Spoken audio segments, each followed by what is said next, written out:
Okay, thank you very much, Bibas. I'm very glad to be here.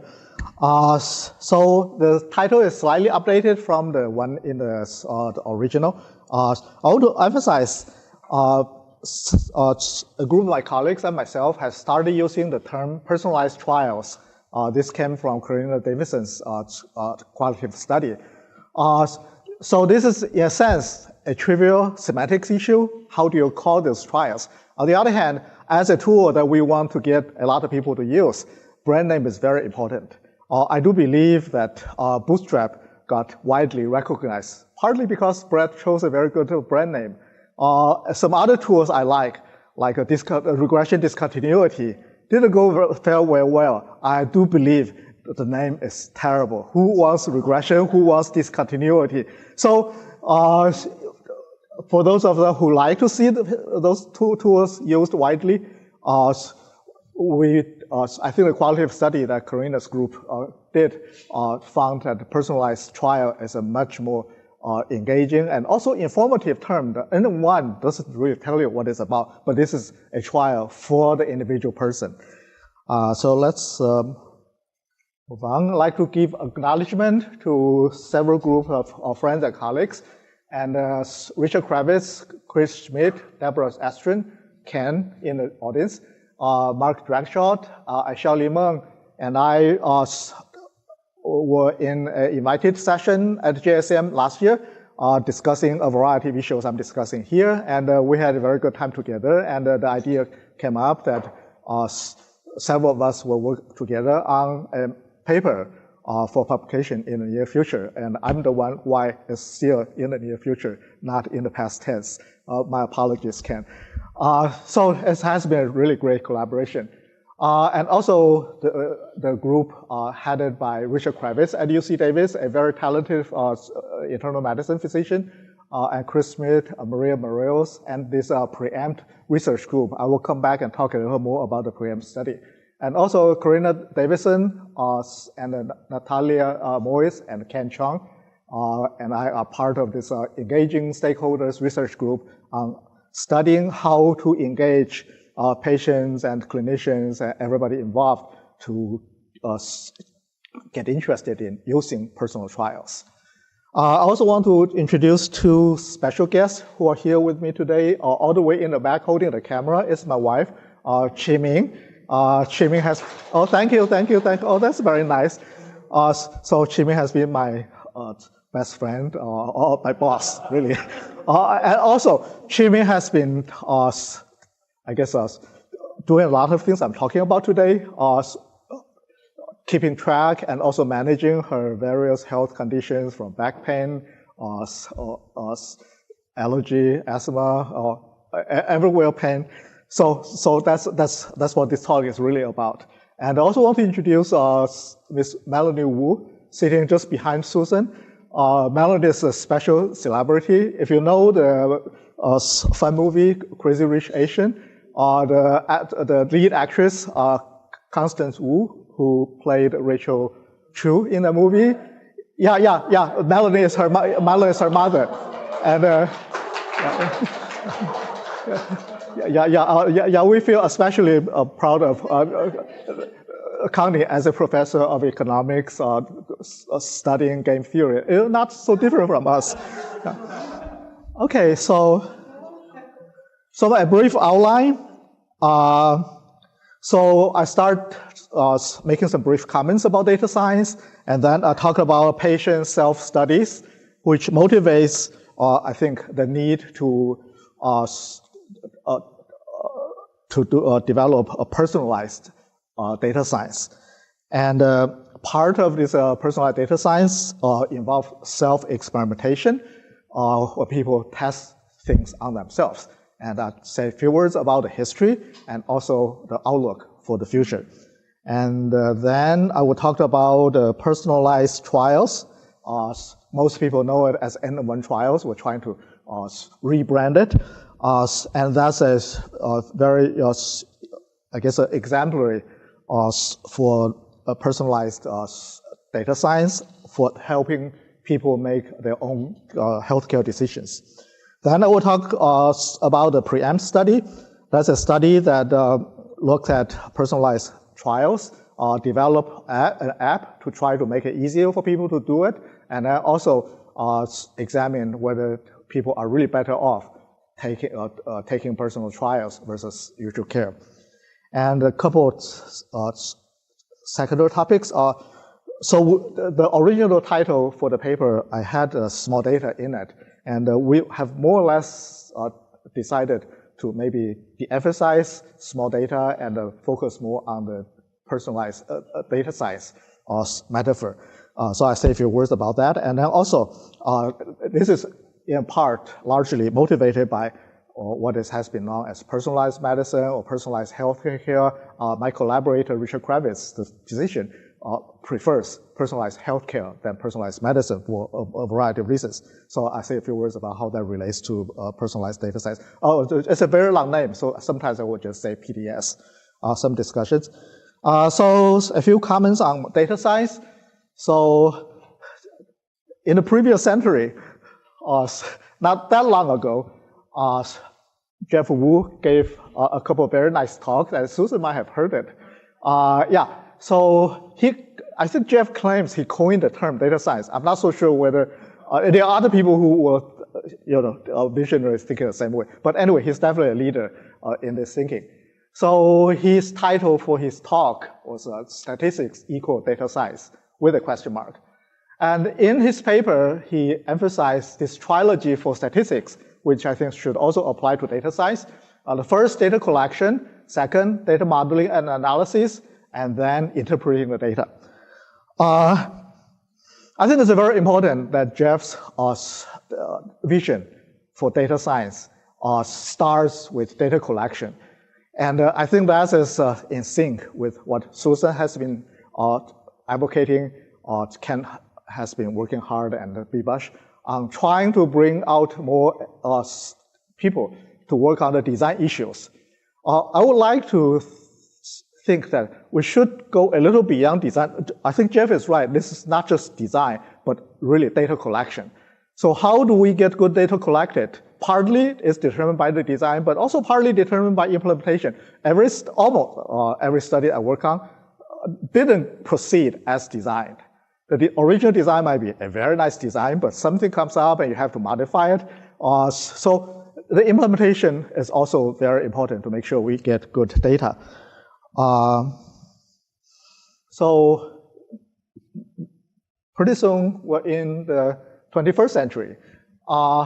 So this very nice Harvard Business Review article calls data science, if we think about ourselves as data scientists, as a sexist job of the 21st century. So I think we should all applaud ourselves. Yeah. The part of it, of course, is that it's pays very well, and it's getting a lot of emphasis, especially from the industry. So what is this data science in the 21st century? So my colleague, Janelle Wing, at Columbia University, the director of our Data Science Institute from Computer Science, formerly corporate vice president with Microsoft Research, gave a very succinct definition. Data science is a study of extracting value from data. So that's wonderful. So there's a lot of emphasis nowadays in data science on applying data mining. I have to find my notes, sorry. Yeah, applying data mining to big data, that's all very good. We're getting a lot of information, especially I think the large enterprises gain a lot of insight to try to do their business more successfully. At the same time, you might have noticed no word about data collection or design. Somehow between the turn of the century, when Jeff Wu talked about the trilogy, and nowadays, I wouldn't say data science doesn't have any emphasis on design, but it is much less than the way Jeff has envisioned. And that is something I know that Susan and Ken and Bibash have all worked very hard to try to maybe bring this back to the course. But the dominant force in data science, I think, is applied data mining to big data. And I guess for big data, it might make sense because the data was collected for some other reason. So the data scientists didn't really have much to do with how the data was collected. So all that we can do is to mine it. But more broadly, in a lot of real-world applications, how we collect data is definitely very important. So another note on how data science is practiced and interpreted nowadays is it follows a model that I would call top-down. So the experts, the management, do the mining, do the research, and then apply it to customers to try to change their behavior. So we have clinical researchers developing interventions. We have pharmaceuticals develop various ways to market their products. And so we now have a pretty large force in health research on dissemination, implementation. All of those follow this top-down model. We know what is good for you. So we disseminate it to you, we implement it on you, you listen to us. So there are lots, it's good to have those empirical knowledge to help us. So I'm very happy every time when I go to Amazon to look for a book or something. Well, Amazon tells me what I really want, better I know. Or if I'm looking for a place to go, Google tells me where I was last year better than I can remember. So a lot of those things are really good. And so this is really a groundswell, a huge one, loud and clear, sexy, and pays well. So that's all good. At the same time,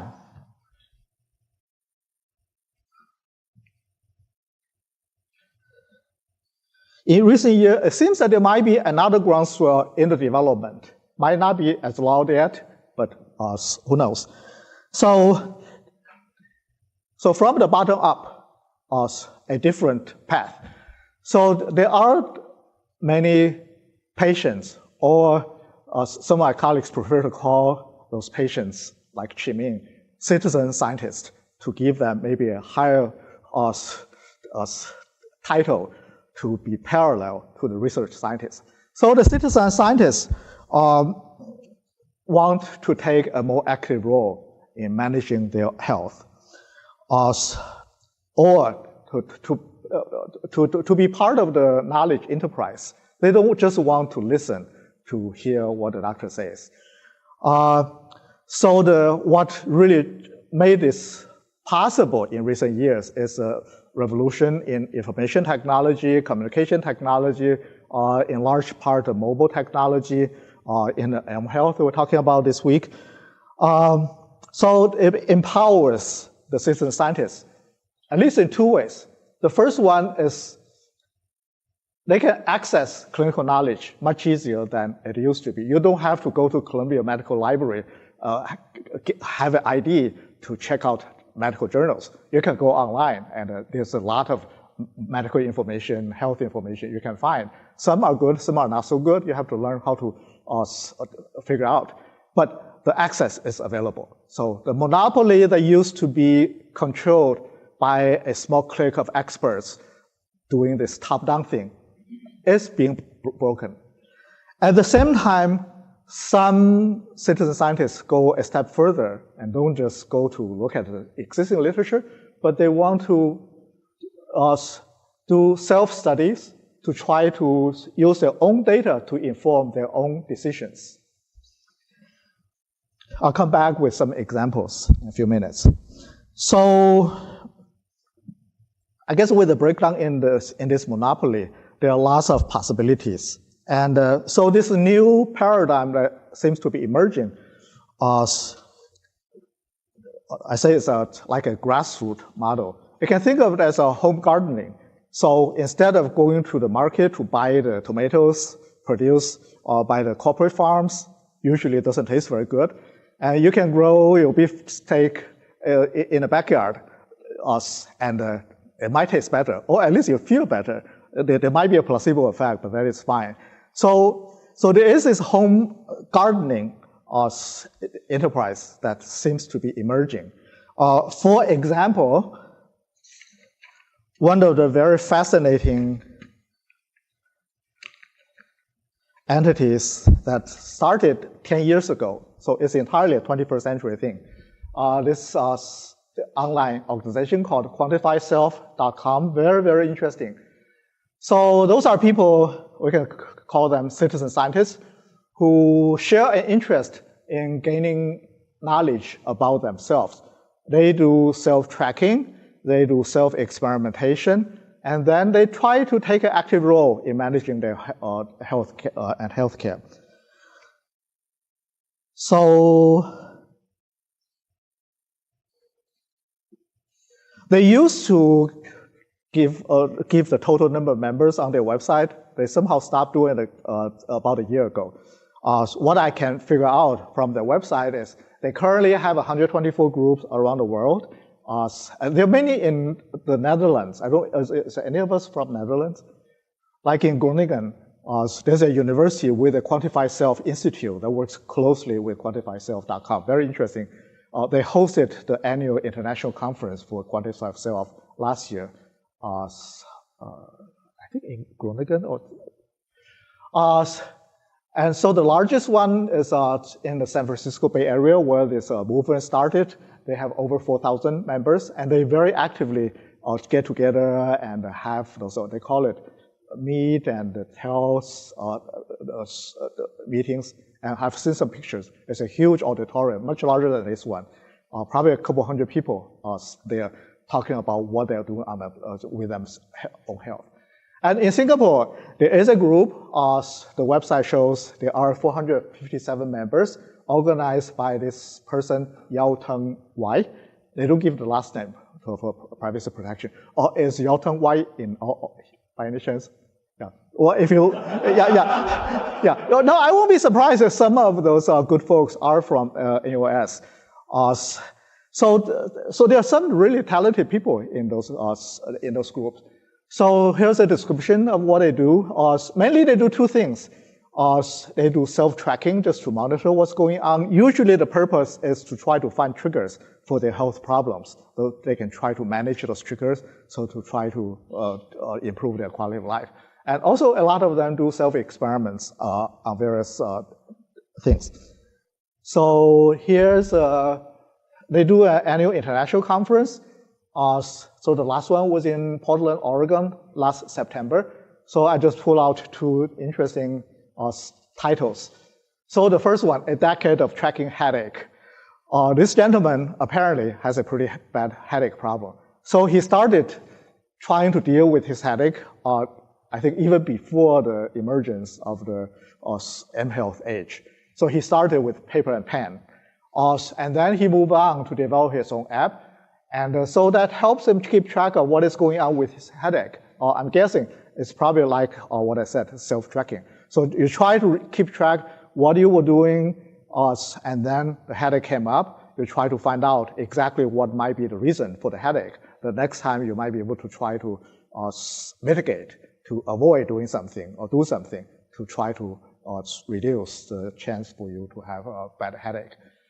So the self-tracking and looking for triggers. And then there are also lots of people in this group doing N-of-1 experiments or personalized experiments. Both Mark Drenschild and Ravi Kalkler are from the University of Washington and very talented researchers, but also actively involved in this organization.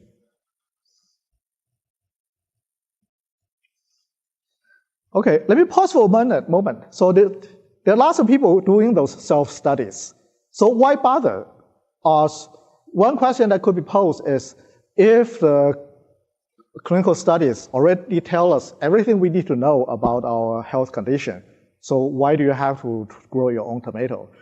An important reason that is not true is because for many treatments, the treatment effect is heterogeneous. It's not the same for everybody. So the same treatment might be good for some people, but might not be so good for me. And so I might be better off trying it out on myself to see how it works. And another question, even bigger question is, there's only so much resources to do health research, clinical research. So it's very possible the condition I'm facing might not have any really good scientific studies So short of doing something on my own, I don't really have another recourse. So there is, I think, a reasonable reason for people to do self-studies to try to at least supplement existing knowledge. So I will give you an example because this is about personalized data science. So this is a very personal example. So that's me last night, and Jimmy took the picture for me. So I've had sleep apnea for about 20 years. And so I have to use this a machine called CPAP or APAP. APAP is a smarter version to keep me, I guess, around. So when I sleep, I have to be hooked through a mask and a hose to this machine. It pumps a small pressure of air into my body to keep the airway from collapsing. So what happens with sleep apnea is when I sleep, I'm too relaxed, so the airway collapses. And then I snore, and Jimmy hears that. And then I stop breathing. So when I went to the lab to do sleep studies, I have apnea about 30 times every hour. So that means every 2 minutes, my body has to wake up to recapture my breath. So that is not fun at all. So this machine helps me at least get some sleep. So if you don't have sleep apnea, bless you. But the experience with the APAP machine is, it is really a very, very smart DTR. So what it does is, it isn't a lot more than just a pump. It also senses my breathing. And then it has a built-in algorithm to detect when a snoring or apnea is about to come. And when it decides it's time to do something, it increases the pressure to suppress the apnea. And then after it senses the apnea is over, it lowers the pressure to give me a more comfortable sleep. Because having high pressure is very uncomfortable. So I've been trying to get my hands on the algorithm. It's proprietary. I do know one thing. One of the very knowledgeable clinicians I see told me that the algorithm for women and men are different. So they don't market CPAPs, APAPs for him and for her. So they probably charge 20% extra for her.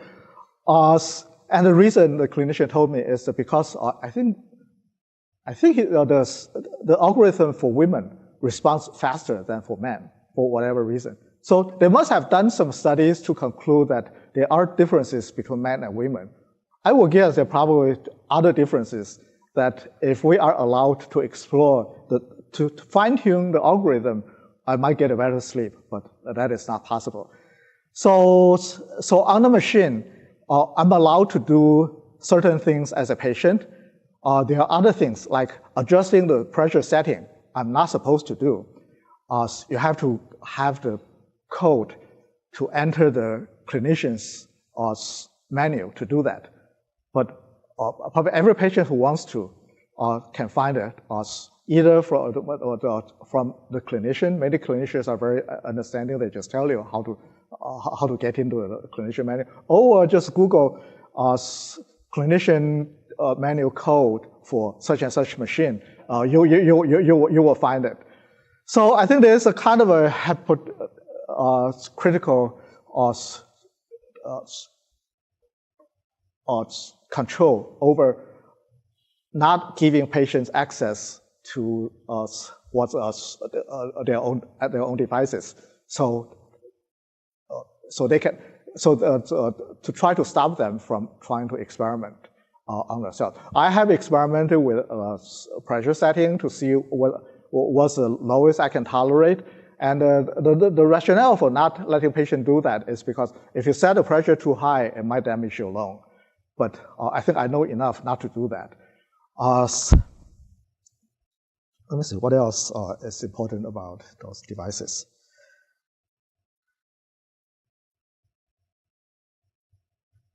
So over the 20 years, I should mention also, the devices change a lot. This is an area where quality improvement really is huge. So 20 years ago, those devices are huge, heavy, very noisy. It's really very difficult to get a nice sleep with that monster next to me. Over the years, the devices have become much lighter, much smaller, much quieter, and the new devices almost makes no noise at all. And then they have experimented with all different ways to do the interface, the mask. The mask is very important, and that's also a good part of the trouble for the patients, because the mask very often is difficult to adjust to get a perfect fit on my face. So there's some leak, and when it leaks, you feel like somebody is blowing on your face the whole night. It's not a very comfortable way to sleep. And so up until recently, for many years, I've been using this full-face mask that covers both my nose and my mouth, because I do breathe through my through my nose. An alternative is to get a nasal mask, which is much less intrusive, along with. Let me see if I can get back to the picture. You might see a band around my chin. That's a chin strap. So the chin strap used to be very uncomfortable. But my clinician's technician told me recently that this new chin strap she wanted me to try. And it is really, really much more comfortable. So now I can use a nasal mask with a chin strap to avoid, the chin strap holds my chin. So it makes it difficult for me to breathe through my mouth. And that, if I breathe through my mouth, that defeats the purpose of the therapy. So there are lots of things that are really patients can do and potentially could benefit themselves. So I think that's one example of what I would think self-study potentially could be useful, and there are probably many, many patients who do that for sleep apnea and for many other things.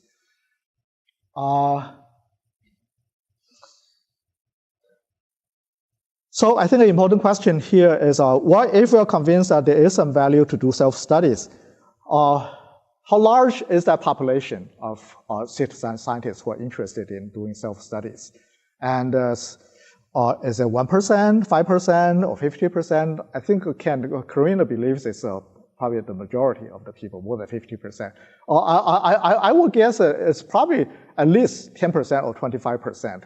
I'll give you some anecdotal evidence. As an area, I really hope that somebody do a good survey study sometime in the future.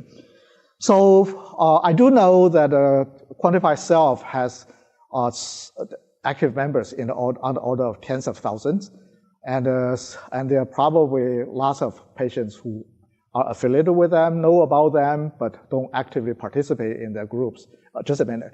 So I would guess, just based on what Quantified Self has engaged, there are probably at least hundreds and thousands. I wouldn't be surprised if on all the millions of people who are maybe doing some self-study or at least interested in doing some self-study. Yeah, a question, please.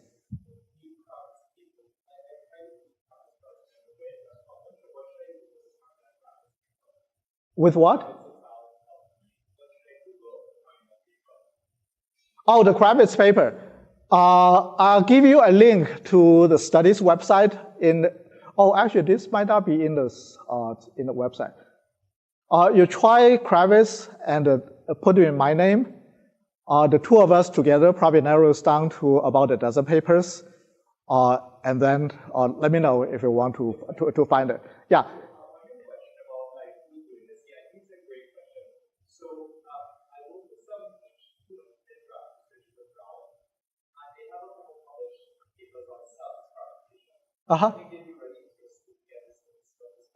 Absolutely.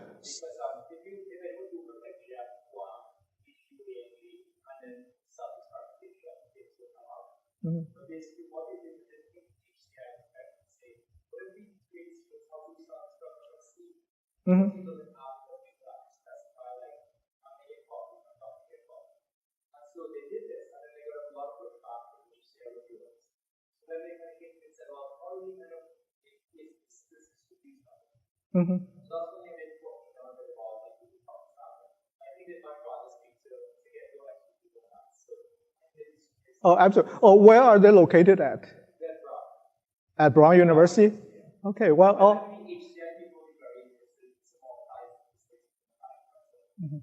Yeah. So there are many research groups, and also I think maybe private groups who are interested in these kind of issues. So I will characterize this as a potentially a groundswell in the making, and there is some way to maybe to combine the efforts together. It might be a pretty useful thing to do. So I just say a few words about my anecdotal experience myself, and Qingming has been dealing with her pain management, etc., etc. And both my mother and my mother-in-law do a lot of things on themselves. So they're both in their late 80s, 90s, and so they have to take lots of medication, and they don't like to do that. So every once in a while, it just occurs to them, well, I'll just keep that dose to see when I get into trouble. If I don't, maybe I skip another one. So in a very informal way, they're doing personalized trials, but with a purpose that they want to know what is going on with their health decisions. I have a friend a number of years ago who unfortunately had a baby with colic. So she took very detailed notes, everything, what happened to the baby, what she did to the baby, and she tried to find out triggers or what was causing the baby to be colicky. And another of our family friends has diabetes, so he takes a glucose monitor everywhere he goes. So when he goes to restaurants, he takes a blood measurement before and then after, so he knows whether he's getting too much sugar during that meal. Then he decides next time whether to go back or whether to order the same meal. So I cannot really answer the question whether it's 1% or 50%. But there seems to be a lot of people who are potentially interested in doing something about their own health using their own data. So the Kravitz et al. Paper is a qualitative study that my collaborator at UC Davis and I did some time ago, and asking people, both clinicians and patients, whether they will be interested, what they think about personalized trials. And there were some promising signals, especially from the patient. The doctors are worried. They fear that this will compromise the doctor-patient relationship because they used to be the authority to tell the patient what to do. But now you tell the doctor, well, let the patients do something on their own and then tell you what they want to do. That's very challenging. But for the patients, there's a lot of, I think, very encouraging responses in the interviews. Some patients recognize it's better to look at my own data to tell whether I'm responding to some treatment versus the comparison in a clinical trial on some other people, maybe from another country, very different people. So there's some possibly encouraging signs.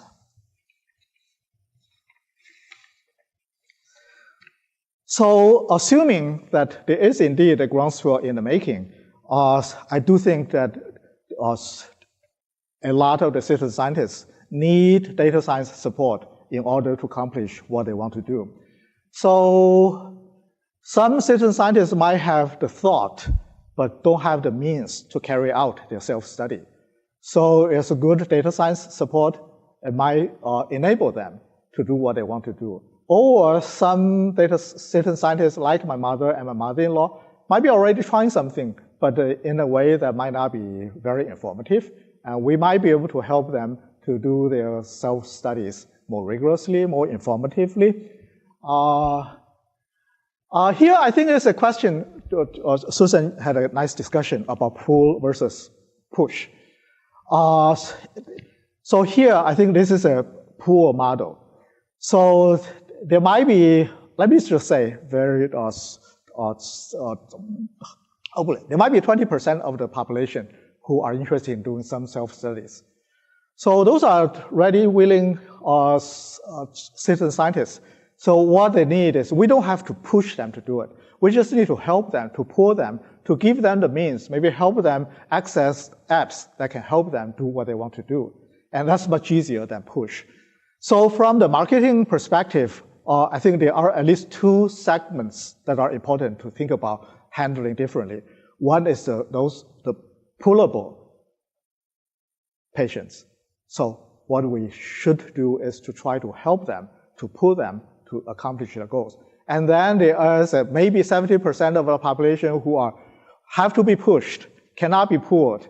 Then we have to do something different.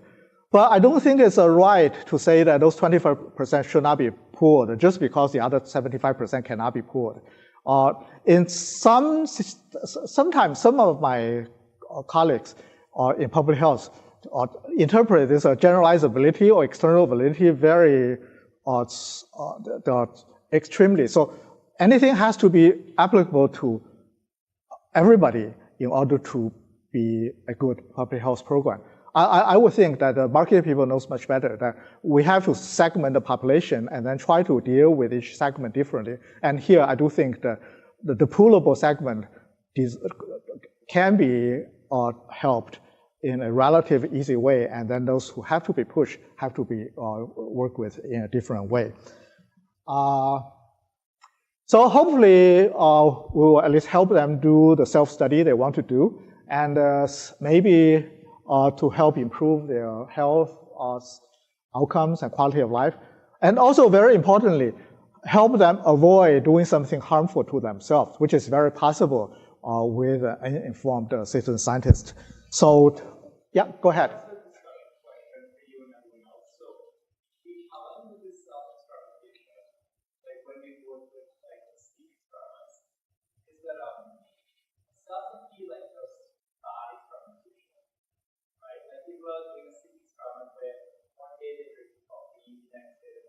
Mm-hmm.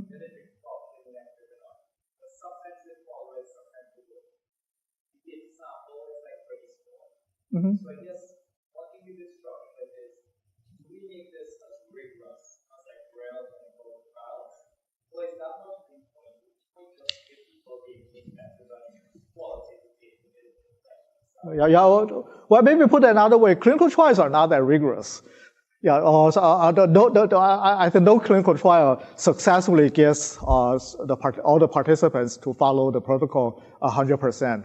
We're lucky to have a 70% compliance.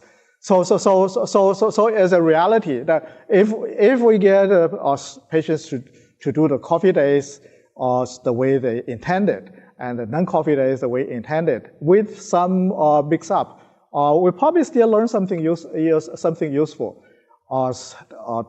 So I guess dealing with non-compliance is an issue in the traditional clinical trial. There should be an issue in the personal trials, and so that is something we, the data scientists, biostatistician, should be able to help. Intent. Oh yeah, go ahead.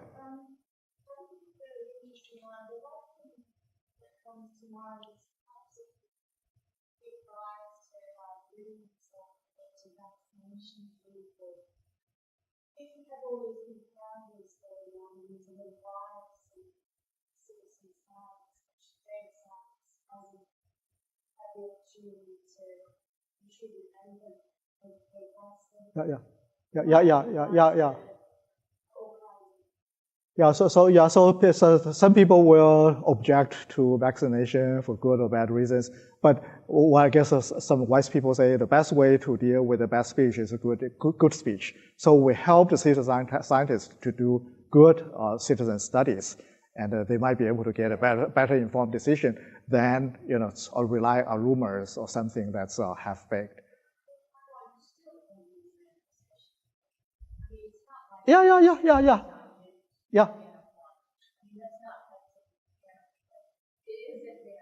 Yeah. Yeah, and there are some wise citizen scientists, I think, in quantified self who are doing randomized N-of-1 trials themselves. So there's nothing that says. I guess the point, the bigger point I want to make is the monopoly on the research methodology used to be controlled by a clique of a few, but there's no reason at all why that cannot be opened up to the masses. And the public, if they might not know how to generate random numbers, but if we have a good app to help them, a reasonable person should be able to do a randomized, personalized trial, and that definitely should not be precluded. Yes, Susan.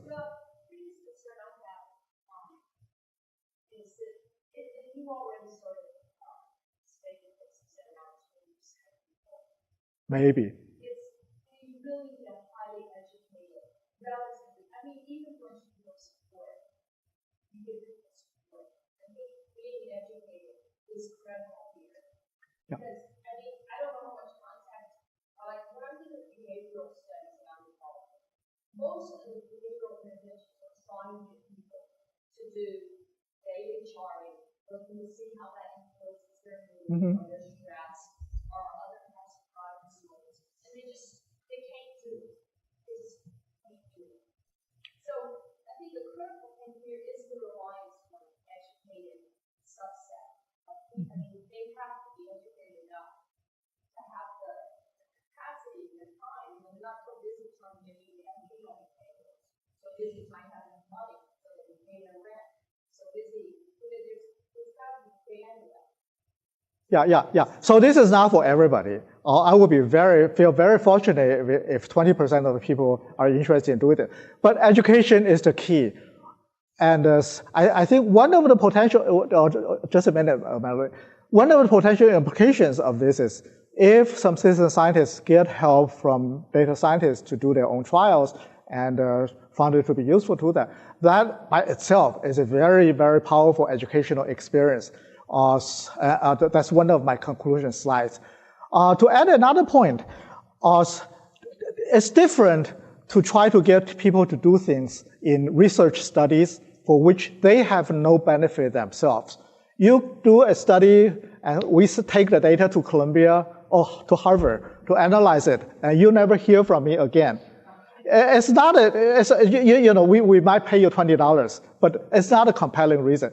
But if I have pain and I'm doing this data collection to help reduce my pain, I have a strong incentive to try to do it. And to put it another way, most people, maybe not 100%, maybe I would say 75% of the people know how to cook using a menu. And what we're asking people to do here is not much more than cooking according to a menu. So if you have the right incentive, you're doing something for yourself, not for the professor at Harvard or Columbia. You have the incentive to do it. And then also, if everything is in plain language and it's easy to understand, I would be hopeful that there might be more people who are able to do it, not necessarily with a PhD, but maybe with a reasonable literacy. Yeah, Melanie, sorry, I had to wait.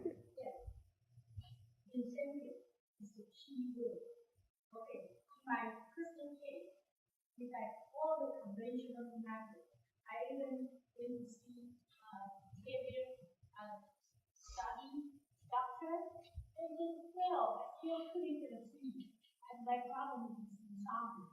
So for every person, I am very motivated. Yeah. So Susan, I don't know how many people are in this high need situation, but And they don't have to worry about where their food is coming from and whether or not they pay their rent and their child's having a cost. And there's a lot of people in these states that are in this setting. But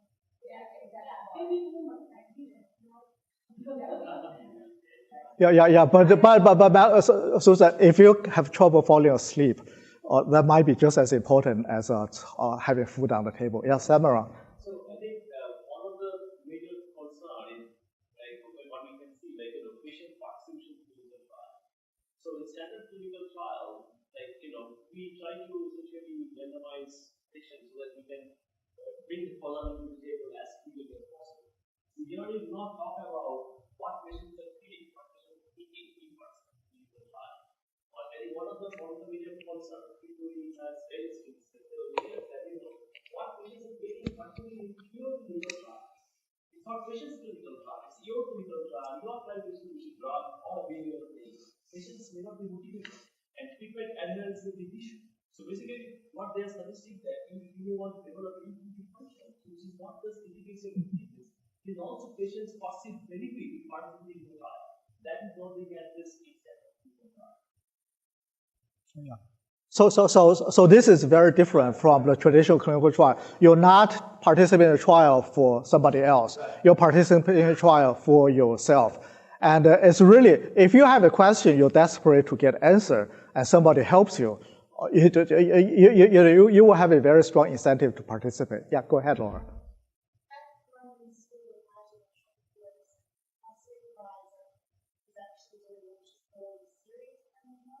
Mm-hmm.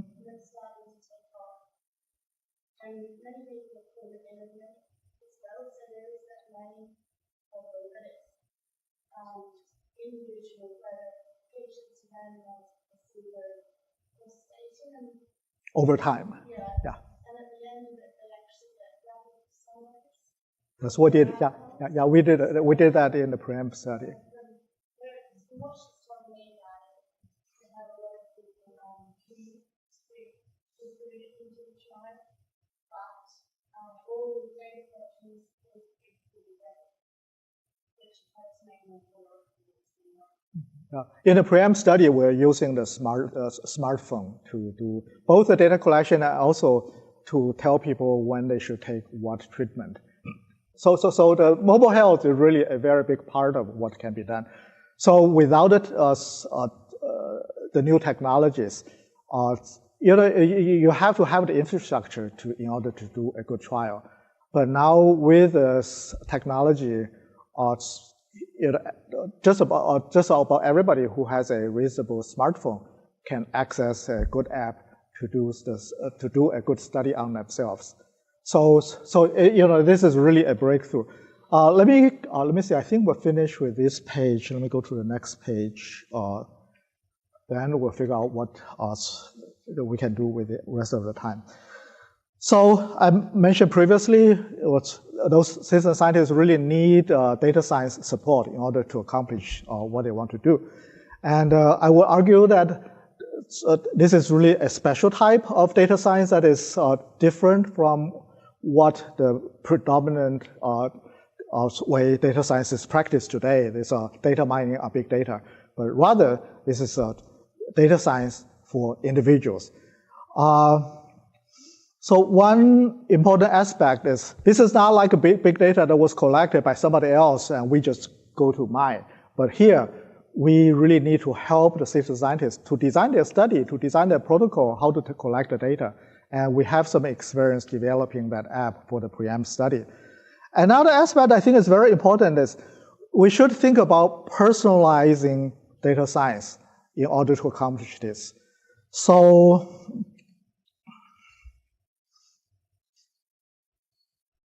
I think Charian's talk had a very good example, your WD parameter.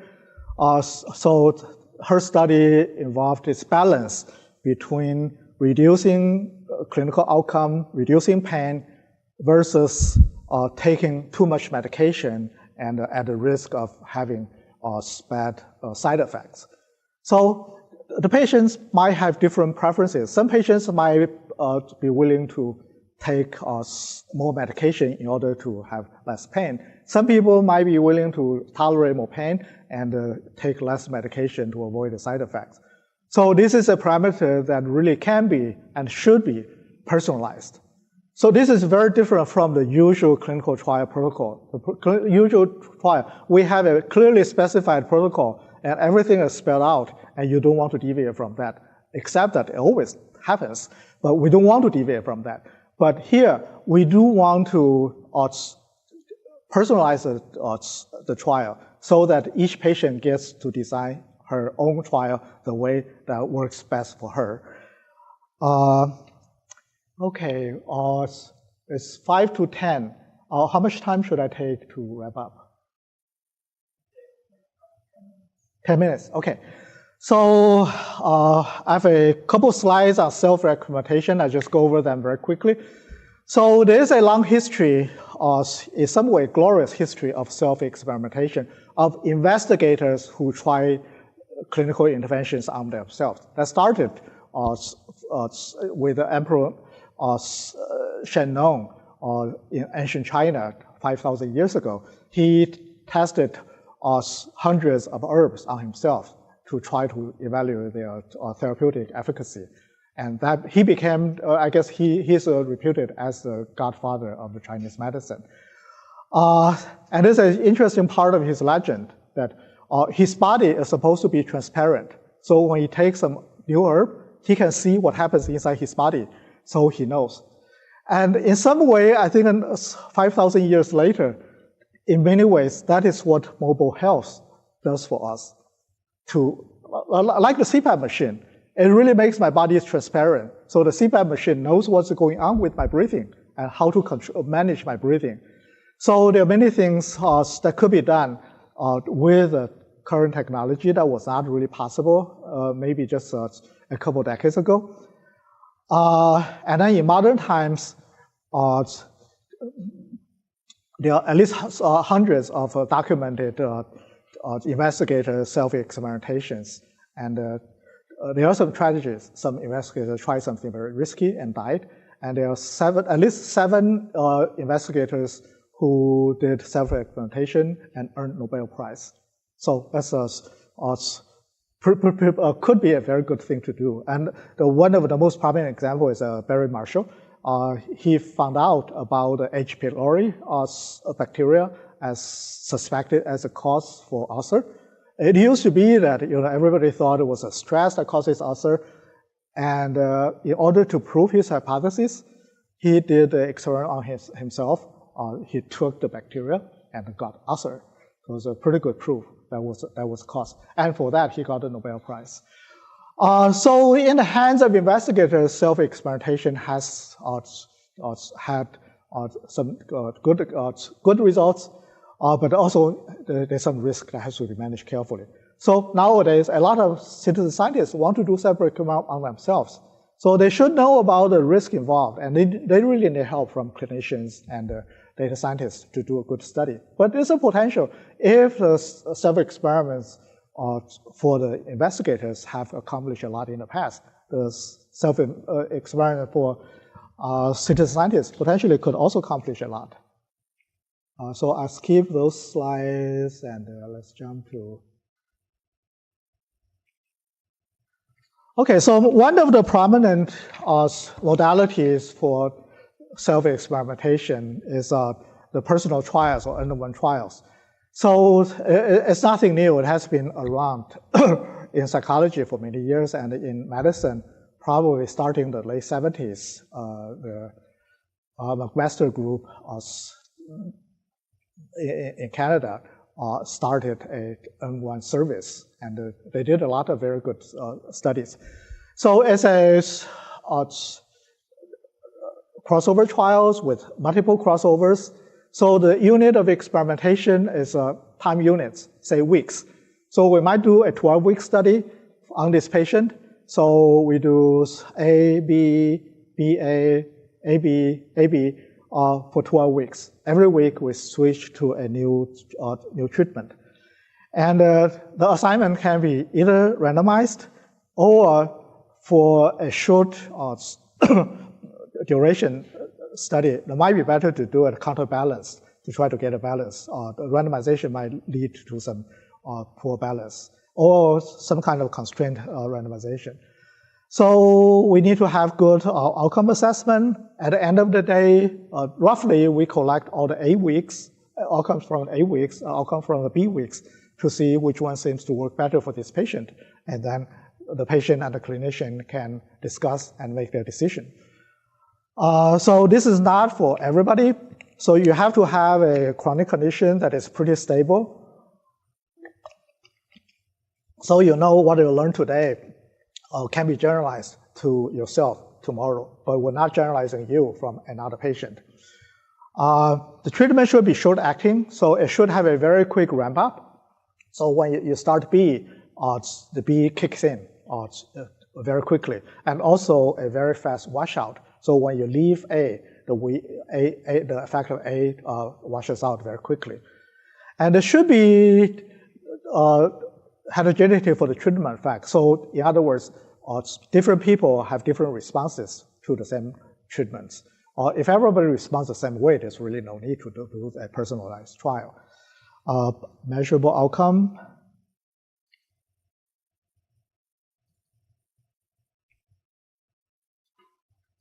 Okay, so this can inform treatment decision for the patient.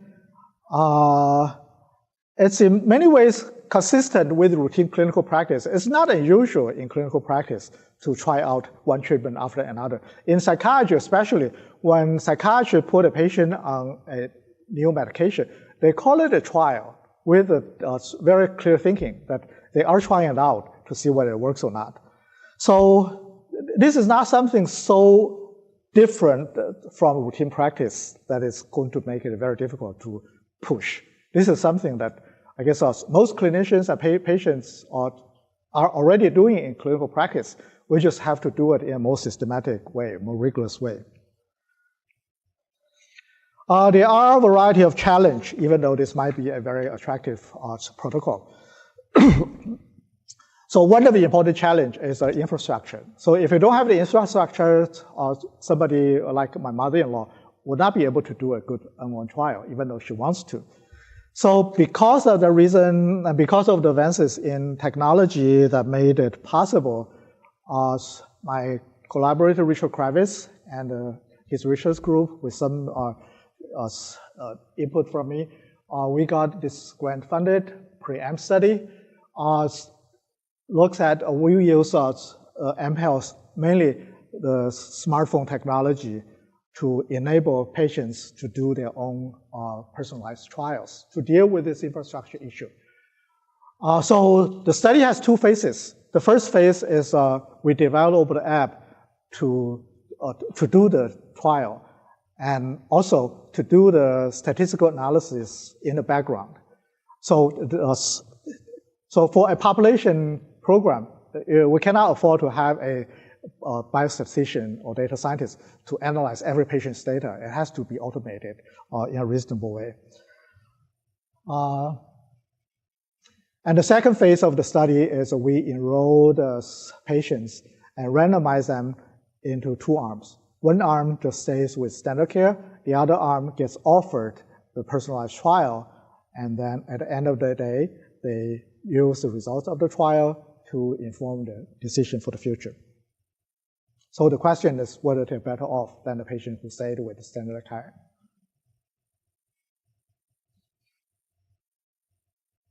So one of the very unique features, I think some of my colleagues are really very courageous for clinical investigators.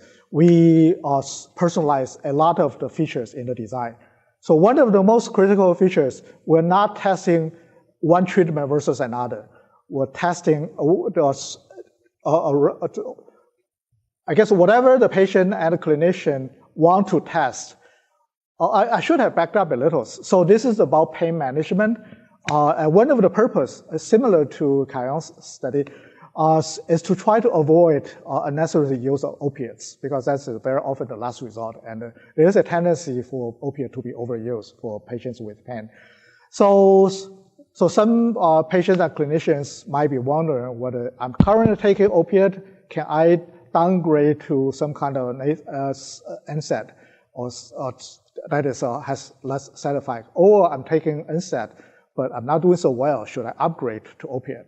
So and there's a wide array of treatment regimens that we can accept for the patient and clinician to take, including meditation.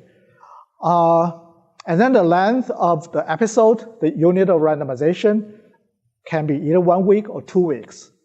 And the number of crossovers can be either 2 or 3 or 4. So you can have ABBA, that's 2 diets, or you can have 4 diets. So that will go on for 8 periods.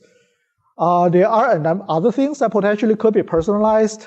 I tried some, and I couldn't convince some of my colleagues who are more traditional minded than I am. So one aspect I really like to personalize is what to report to the patient. So the research group did some qualitative study and concluded that most patients prefer to see graphs. I think somebody mentioned the graphic output. Yeah. So we are giving graphic output mainly focus on the posterior probability ratio. I would have preferred to give patients the option to see confidence point estimates and confidence intervals. I would guess there are probably 10% of a reasonable population of patients who know something, that they know what point estimate quantification means. But anyway, I lost that battle. You can't win everything. Another question, kind of related to the benefit studies that Susan talked about the other day, is the frequency and timing of assessments. We do everything on the smartphone, and also reminders. So there are some other studies that some of my colleagues, like David Moore, are doing. I think they take some patient preference into consideration how they send out the message. But for the preempt study, we decided to take a fixed schedule to avoid unnecessary complication because it's already very complicated. So in some way, this is like personalized medicine or personalized healthcare, where we want to customize the treatment to what the patient needs and what the patient prefers. Here, we're customizing the data science methods to what the patient needs or what the patient prefers. Technology support is crucial, so we developed the app in the first phase of the study.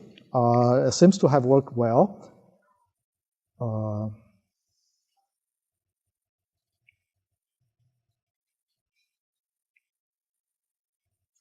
Okay, so at the end of the day, we assess a little over 1,000 patients for eligibility, and 460 were found to be eligible. And among those, 215 agreed to participate in the study, so they are randomized, half to center care and half to personalized care.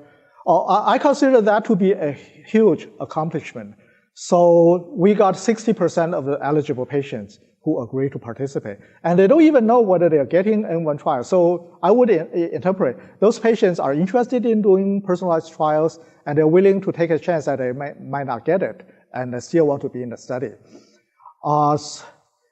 So if you think about GM, if GM can sell a car to 60% of the customers who walk into their showroom, they will be very happy. And that's what we accomplished. So I do believe, or whether I postulated 20% or 25%, there is a pretty good percentage of people who will be interested in doing some self-study to take better management of their own healthcare. And the sad part of the story is the primary outcome turned out to be, I think the p-value was 7% or 8%. It just fell short of the 5% magic number. And the confidence interval you can see is the negative numbers means that they will reduce in pain, so that's good. Was barely covering 0. So we published in JAMA Internal Medicine, a pretty good journal. The main message is that with the sample size we have, we were not able to determine a clear benefit for offering personalized health. But I would still think it's promising. And some, yeah.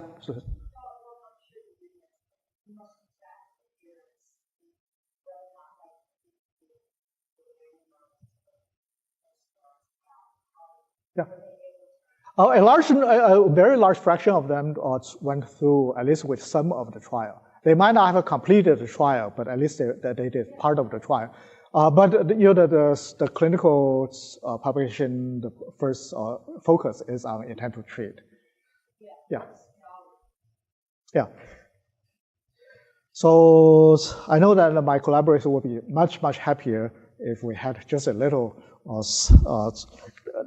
more power, but that's the way it is. But I do think having been able to engage 60% of the eligible patients into the study is a really good accomplishment. Okay, so this does not answer your question about that 2009 paper. Yeah, okay, yeah. So, okay, small data is another concept, very similar concept. We have been very interested in putting less focus on that, in part because the focus is not really on data being small, but it's at data being personal. So personalized healthcare. So we have a lot of enthusiasm in medicine about personalized medicine or personalized healthcare. and sometimes also called precision medicine. And I myself and some colleagues have some difficulties with the term precision medicine because precision is not really a dichotomous character. You can be more precise, you can be less precise. It doesn't say that this is precise, this is not precise. So I prefer the personalized medicine as a label for this. So personalized healthcare or medicine requires specific data science support, and some of the support are indeed already coming from the data mining, big data analytics. There's huge data sets that can be mined to try to tell which treatment works better for which patient. But potentially, I do believe that personalized data science can be very helpful to the development of personalized healthcare. So here, the next one is a list of some research topics that potentially would be of interest to pursue. I'm out of time, so I'll leave it there so we can come back and look at it later.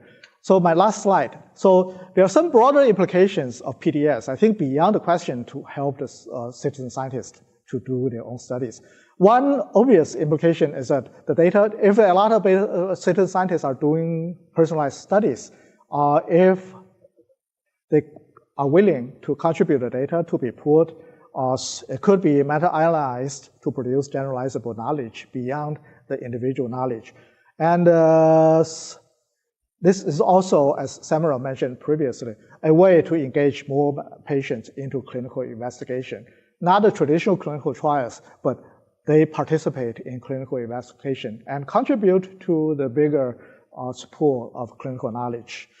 And another very important aspect related to what Susan commented earlier, this is potentially a very powerful way to instill a culture of empirical knowledge into the society. And I do believe this might be a good way to deal with things like fake news, to help people get educated, know that they can control their life, they can control that by controlling their data. And so next time when they see some suspicious fake news, they might think twice whether I want to trust it or not. Thanks very much. I'm sorry to be running a little over.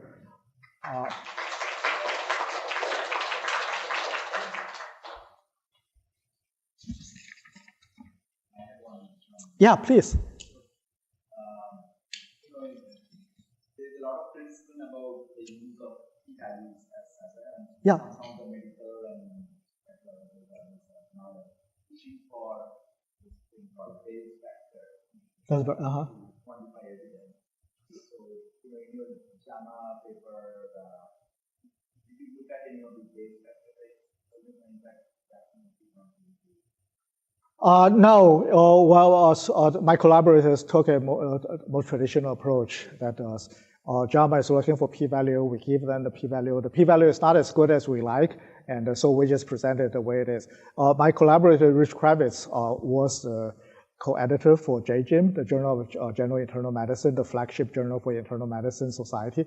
And so I think he knows the journals very well. And so there are a number of other alternatives we consider, but the group decided to do it, I guess, a traditional way. Yeah, but at the same time, I guess you know that Ken and I wrote this paper about thinking about decisions instead of hypothesis testing, because for those patients, what they want is to make a decision. It's not really to prove the significance. The significance story is really for the export model. So I have a group of patients, my guinea pigs, testing this new treatment, and it looks really good, passes the significance test, so it looks very good. I export it to other patients. So the purpose is really for the safety for the future patients. But this is a totally different story. We're helping today's patients make their own decisions. In fact, if you hear a cheeseburger talk, I just want to start by promoting the case that in fact, we have conducted found for that. So you don't have to do exact full Bayesian model or anything like that. Traditional frequency analysis, you get your p-value. but when you make a transformation of the p-value, Mm-hmm. you get bound on the base that you quantify the maximum evidence. Mm-hmm. Now an argument. I think that whenever you're looking for variance, as soon as you come out with the fixed value, right, when you apply that base capital I1, so basically, you should be much more open to process variance. Like one number doesn't put the most. Right? I don't Yeah, so how sensitive your results are when the model the specification is changed. Yeah, that's definitely very important.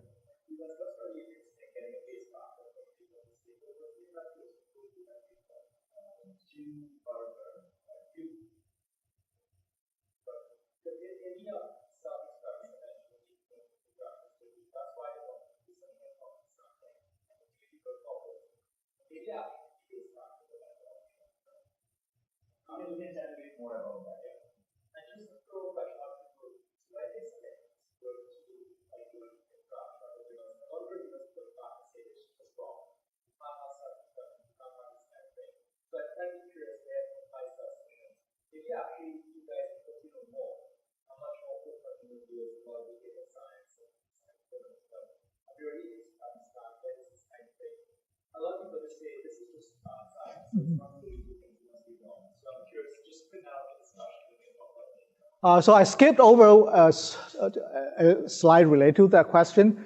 So I think the field of personalized trial or N-of-1 trial got a huge boost a couple years ago when Consort decided to incorporate an extension for N-of-1 trials in a sense that legitimizes the value.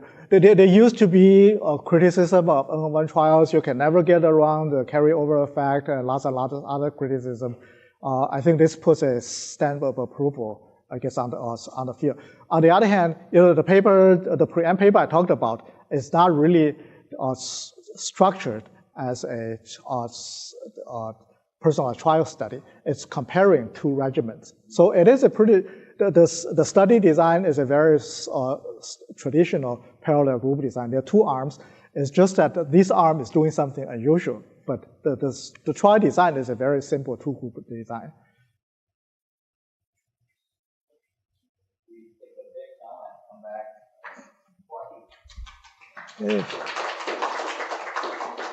back. Okay.